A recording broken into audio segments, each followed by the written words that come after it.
प्यारे, ओशो कहते हैं काम दुश्मन नहीं है, दुश्मन तो सिर्फ अज्ञान है।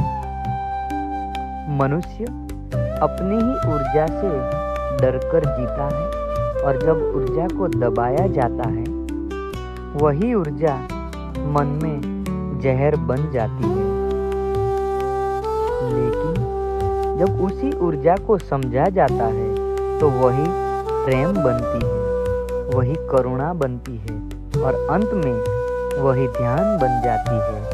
यही से हमारी यात्रा शुरू होती है। जैसे किसी छोटे से बीज के भीतर एक विशाल वृक्ष छिपा होता है, लेकिन अगर जमीन कठोर हो, नमी न मिले तो बीज अंकुरित नहीं होता। मन भी ठीक ऐसा ही है। जब मन पर डर की परतें हो, वर्जनाओं की दीवार हो, तो प्रेम जैसा नाजुक फल कैसे खिल पाएगा। काम कोई समस्या नहीं, समस्या है मन की कठोरता।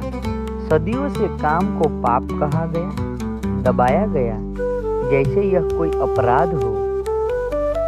लेकिन गुरु ओशो कहते हैं जीवन की सारी रचनाएं यही काम ऊर्जा से जन्म लेती है।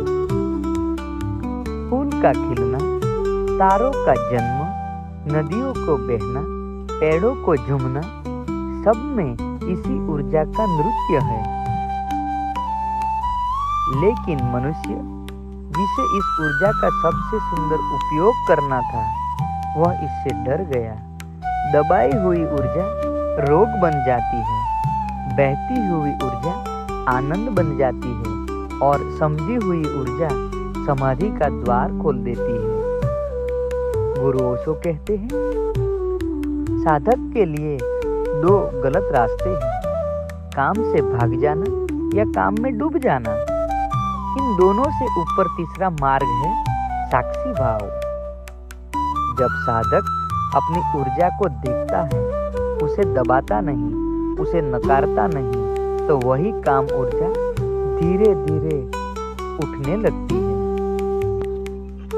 नीचे से ऊपर, स्थूल से सूक्ष्म, सूक्ष्म से दिव्य, यही ऊर्जा प्रेम बनती है। प्रेम करुणा में बदलता है और करुणा ध्यान में परिवर्तित होती है और ध्यान अपनी अंतिम अवस्था में समाधि बन जाता है। समझ ही रूपांतरण है। ऊर्जा को पवित्र नहीं बनाना, बस समझना है। गुरु ओशो कहते हैं वात्सल्य रूपांतरित हो तो स्त्री माँ बनती है और वृत्ति रूपांतरित हो तो काम प्रेम बन सकता है।